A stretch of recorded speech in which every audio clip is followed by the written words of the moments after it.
yenge na pesi mbote bande nyonso o bazali kotala biso na ngonga o ya lelo na pesi mbote na bande nyonso ya buku télévision esika o wapi bazwami na mboka nyonso bozali na nord sud est ouest na pesi bino mbote bande ya buku na pesi mbote na bana nyonso ya GMD bandimi nyonso ba membre nyonso ya loge divine esika o wapi bayekolaka kibokoko batangisaka bango ke mvuluzi kimbangu aza nzambe balobaka na bango ke kimbangu azali le roi de cette race, car la race noire est la race mère. Que l'arc-en-ciel a 7 couleurs, parmi lesquelles il n'existe pas de couleur noire. La couleur noire, c'est la couleur mère. Allez demander aux peintres, ils vous diront que la couleur noire, la couleur mère, oyo, et ça, la couleur nyonso. Et ça, la verte, et ça, la jaune, et ça, la rouge, et ainsi de suite. C'est la couleur noire. Pour la nini, arc-en-ciel, et ça, la 7 couleurs, mais noire, et ça, la raté, parce que nyonso, wana, et outane la noire. Le noir, c'est maman. Il y a engendra Mokili. Donc, la couleur noire est la mère du monde. Donc, quand on parle de la mère du monde, la vraie mère, c'est la femme africaine. Or, la femme africaine, Yende Azali, une femme qui mérite le respect. Au moins, moi aussi, à m'y habiter. Mais l'élo, tu es bien sûr, la femme et ses règles. Moi aussi, namakila naye. Nabengi bino nyonso bokota. Nabengi bandeko nyonso bokota, bo partager une mission et concerner non seulement les femmes, mais aussi les hommes.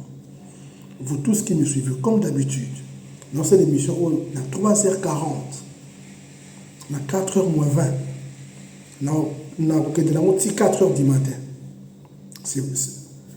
Parce que je faisais mes cérémonies, la ici à 3h, je suis reporté 4h, je continue jusqu'à 4h40, je close. C'est pourquoi je vais offrir bakoko nangai banane.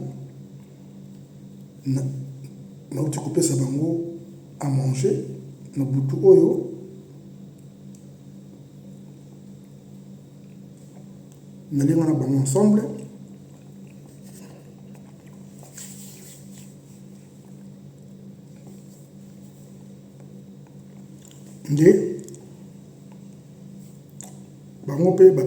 Une partie, je mange avec vous.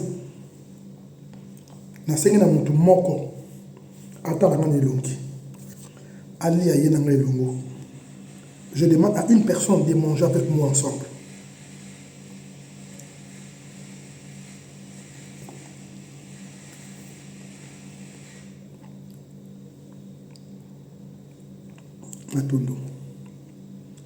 Chers amis, la femme a 3 étapes.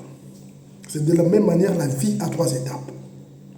La vie a la vie d'avant, la vie de pendant et la vie de l'au-delà.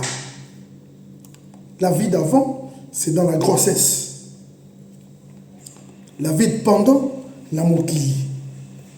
Au-delà, c'est après la mort. La mort, c'est un voyage. Après la mort, c'est un monde. La terre, c'est un monde. Na libumpe, c'est un monde. Na bandeli. On m'a posé la question, papa, Européen, ça moi, na combo la zème, na 3e mois, comment ceux qui ont eu sexe a été. Mais qui vous dit que, papa, ça moi, na combo en fonction de sexe? Non. Parce que, bah, mindele, bah, kosabino, que tout le monde a moi, si des fois, ça la pélagie, il y a mon bal, il faut papi. Tout Jean. Et moi, c'est une fois Jeanne. Langue eux échangent à Makambu, et c'est langue diabolique comme les français, l'anglais qu'on sort. Now, because well, as she's a girl, the name is Janet. Raquel T. Comme la yo ata ezali bachimba bachimba akozala mwasi akozala pe mobali kwei akozala mwasi ou mobali. C'est pas pour rien que ngai kutu mwana nanga mobali aboti de mwasi mais kombo na ye Chibangu Ngoma. Kombo na ye Chibangu Ngoma. Azandoyi na ngai. Donc on peut ça mwana kombo na 3e mois qui veut dire kombo ezalaka au dépend de la sexté.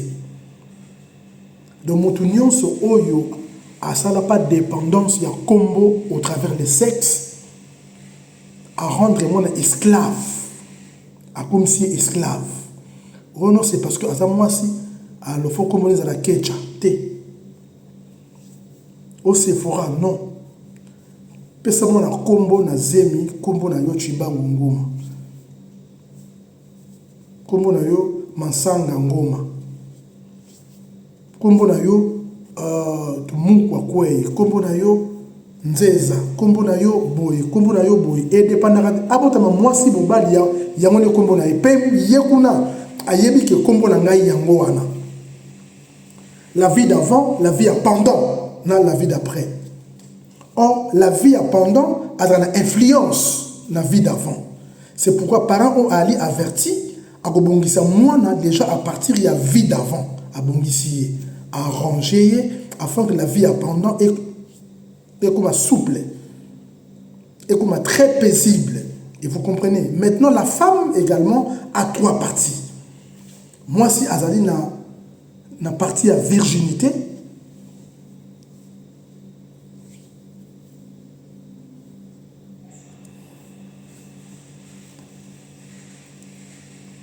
encore plus loin que moi, si Azali n'a partie à Kozanga Makila, à Bandi Makila, pe Makile Kangami.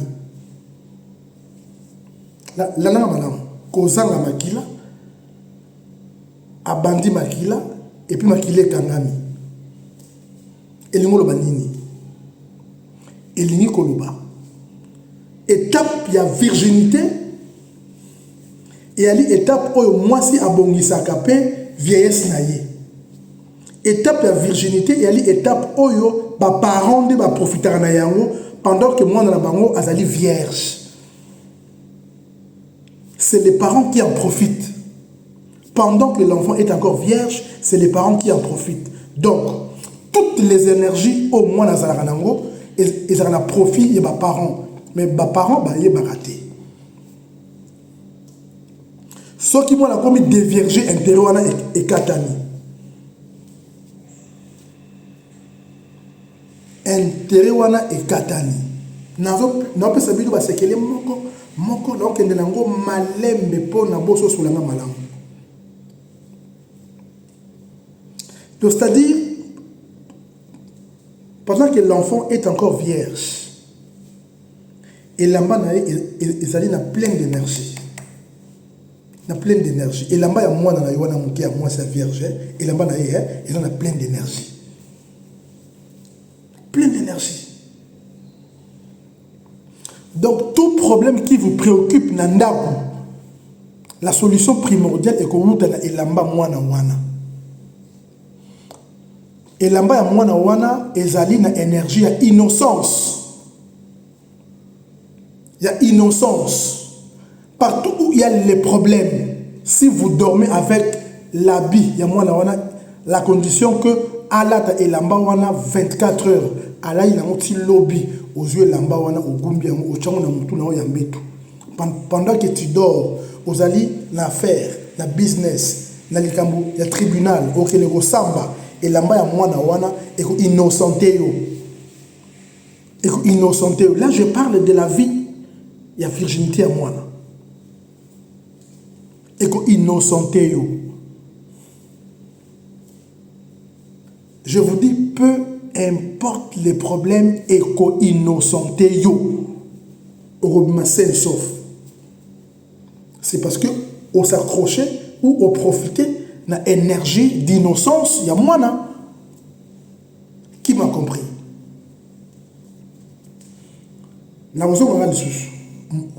après moi si abandi makila règle.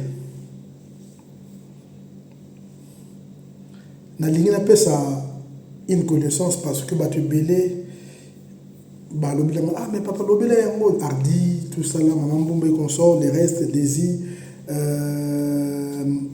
tout bakia la coca tout le monde me demande me pose des questions papa l'obéla est en mode je dis ok je vais en parler là madame moi si oyo amonaka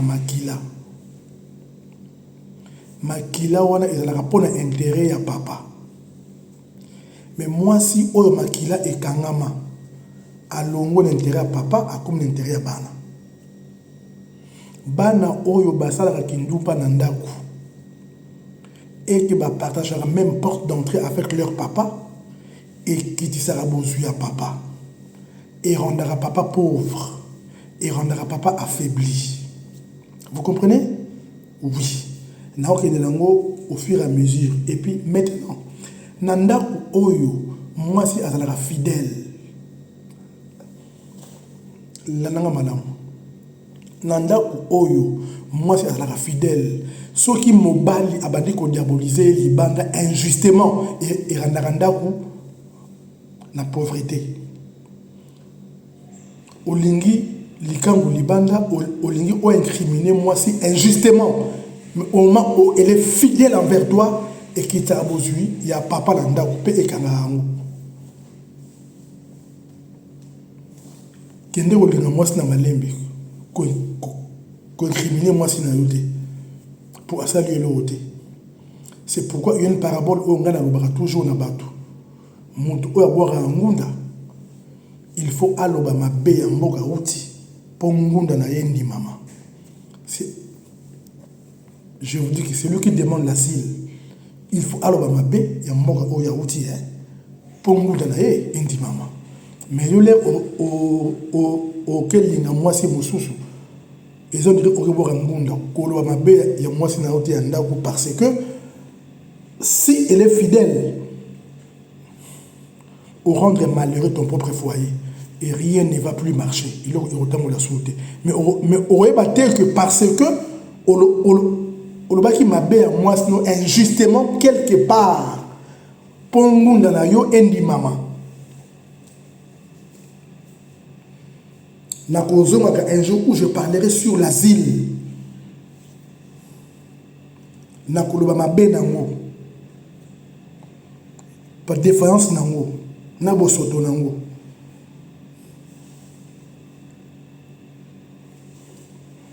Ah, vous n'allez pas beaucoup à bout de télévision. Ah, autant que c'est un cas molimo. Tu peux s'en faire maïele. Mais nazarana posa na ye banate. Nazarana ti na note. C'est pourquoi nazaraka na YouTube, na Facebook te, na TikTok te. Na phone na ngai Facebook ezalaka. Je n'aime pas ça. Je n'aime pas ça pour être contrôlé par les diables. Nazaraka pe na TikTok te.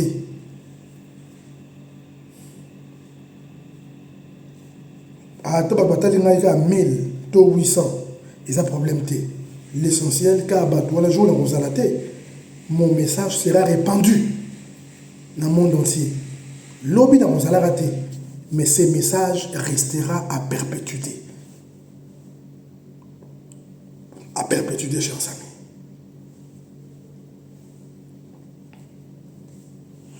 Moi, si Oyo abandi comme la makila, ils allaient pour l'intérêt de son mari. Mais ce qui makila est katani, l'intérêt est transcendé comme pour la bana. Je vais expliquer cela. Pendant que moi, si à mon makila, peu importe les problèmes que peut endurer cet homme, tout d'une manière spirituelle ou physique, makila moi si wana, et s'il sera mou. Mais les tout premiers jours, la règle. Makila li bosso règle. Ceux qui m'obali à sokoli à mon maïna à laver à moi. Makila li bosso. Il y a les tout premiers jours. Il y a règle, il y a moi si naïe.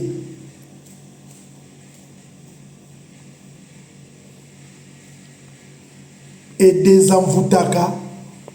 Et des envoutaka. ba mabe nyonso oyo ba camarades baninga na ba compagnie na ba entourage ba bongisela ki yo partout, toutes ces histoires seront désenvoûtées. Ça c'est la première des choses. Yami Balé.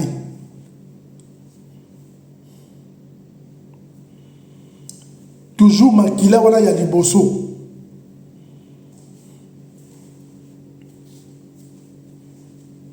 Et puis qui sera malade. Et monsieur Ola qui n'a peut-être n'a pas à regretter parce que ils ont les sommes et sont mabanambongo. Ils sont mabanambongo. Tout quand je dis et puis répondre l'émission, bah répondre yango, bah penser yango. Les gens ne s'intéressent peut-être pas. C'est pourquoi que certaines étapes dans ce terrain yango, mieux vous n'avez pas pas et dans la GMD parce que vous devez mériter mieux. Parce que vous devez mériter mieux que ça. Dans ce règle, l'accueil après règle. Pour le mystère oyo et Fanny Namakila, ils ont dit moins mingi, ils ont moins belé. Je vais en parler mon colo. Peut-être Volus Kimbango à Kolingana Lobelango, je vais en parler. Moi, si Omakila et Katana, Azali n'a pouvoir sur les enfants. Mais Omakila, il a le pouvoir sur son mari. Que veut dire quoi?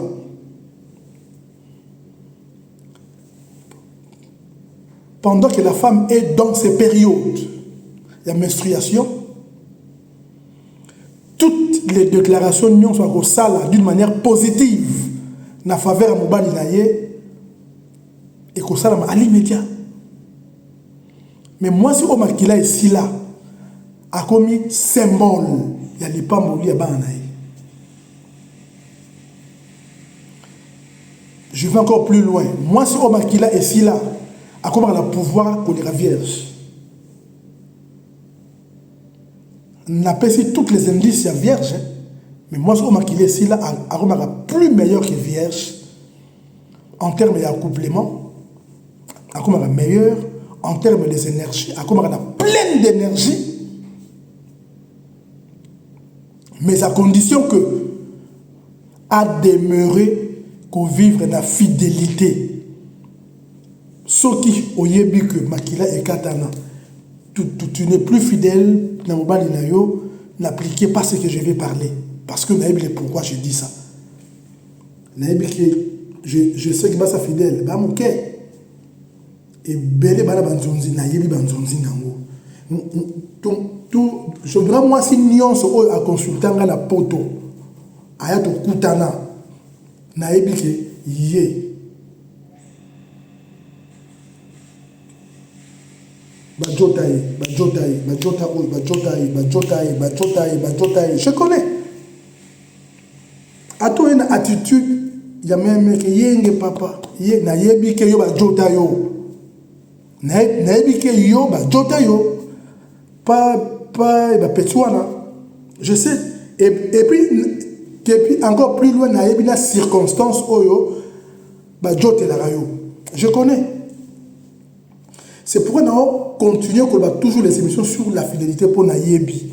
Il y a beaucoup de problèmes et de mérite de Banda pour Nabino parce que il y aura ni sindeke nandenge bajota rayo ke mutu akanga yote et puis eleka bongo eleka te et écoutez-les na mitu ya bana na yo écoutez-les pe okozala na lamentation moko éternelle si la raté.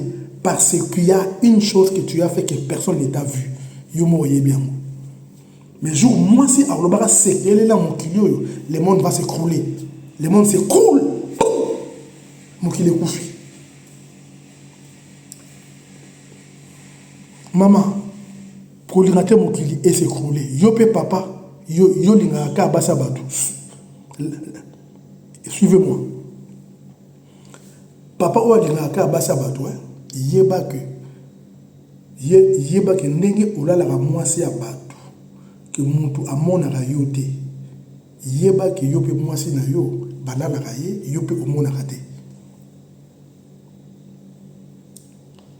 asoki olali et que mwasi ya bato bakangi yo yeba ke yo pe mwasi na yo bakola na yo pe au kanga bango mais pas o erosala yo eza lokola ke général alali mwasi abatu ayokisa ngo caporal alali mwasi na ye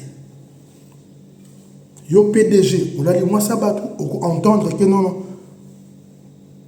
ta sentinelle alali mwasi na yo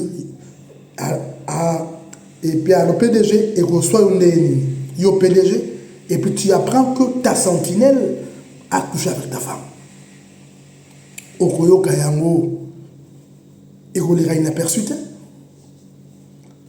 Botika via basabatu. Tu basa mabala. Ata oyoki ke posa na repesa bino les secrets comment surmonter les besoins sexuels.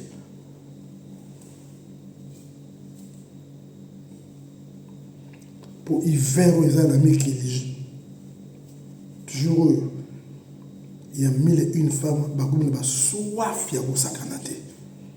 Surmonter cela. Surmonter cela, chers amis.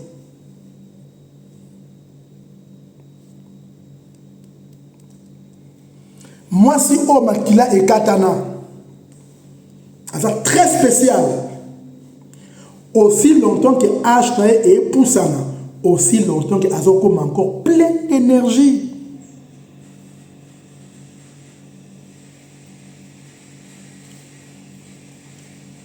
Au moins, moi, ça mon colo. On suppose, papa, 60 quelques, 62, 60. Bah, comme on a l'énergie que Bana, il y a 14 ans, 15 ans, que personne ne vous montre. Et je vous dis vrai. Je vous dis vrai, homme qui a et katana et au sakana.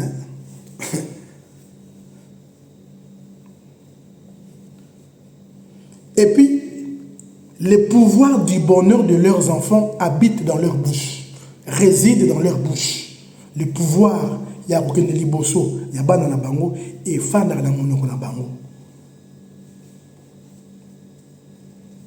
Et surtout que maman yango, pendant que elle a réglé, et puis elle sera fidèle. Oh! Je vous dis, viens et Kozala, tout ce qu'elle dira là-bas dans accomplissement, et ça, oui et amen. C'est pourquoi l'Ibal n'est pas pour le marché des parents. L'Ibal n'est pas pour le marché, pas pasteur, que personne ne vous trompe. Aucun pasteur n'a le pouvoir de bénir votre mariage si ce n'est que vos parents, ton père ou ta mère. C'est tout. Quand la maman dit, mes enfants, moi étant votre maman, la maman na bino, na pamboli bino, na déclaré bino ba marié, ba boyani. Et si li, et tikali bongo, que moutou a pambolaka ezali ba boti, eza pasteur te. Pasteur c'est un menteur. C'est pourquoi ma balle est belée et parce que les gens ne font pas allusion à ces trois choses. Oyebi eloko ibate la libala pour battre la moisi na yo pendant que la femme a son réglé nano. Tu sais quoi? Éviter ces trois choses. Il y a les bosso. Moisi. Éviter ma ex na yo. Il y a mi balé que moisi. Éviter de côtoyer les pasteurs. Il y a mis ça tout. Éviter de côtoyer les prêtres. Moi, si on a comme ami des pasteurs, je vous dis, bala la raie. Moi, si on a comme ami à Bassango, bala la raie. Soit moi, si on a comme plus accro avec des pasteurs Keba. Encore plus loin, moi, si on a sera plus pasteur que yo. Ah, qui boya ici. Yeba qui passe à ce combat. Yeba qui passe à ce combat. Faites attention. Ceux qui moi c'est aller accro chez les pasteurs, accro chez les prêtres, et puis aller faire toujours allusion aux ex. À moi c'est madame monté. Faites attention. Yo moi si otika makambo, otika via ba ex, otika pour raisonner ex. Ton ami fidèle, ton ami intime, c'est ton mari. Ton pasteur, Yamobali Nayo. Amen Nayo. Iyo Nayo. Ingeta Nayo chez ton mari. Auto, ça y est, pas plus qu'un papa Ngoma.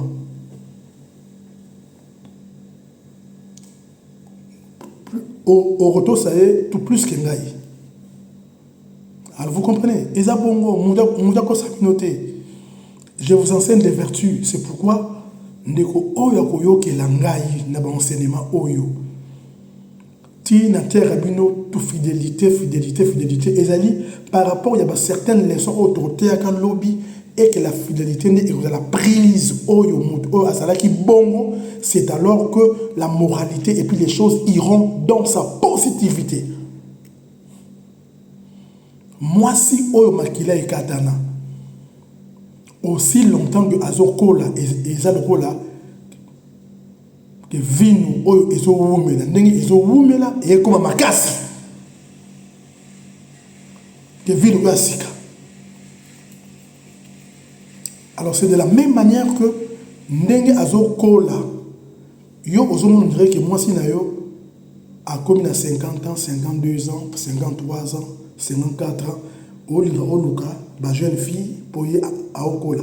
Mais n'est à Okola bongo, les potentialités, les pouvoirs, les énergies augmentent.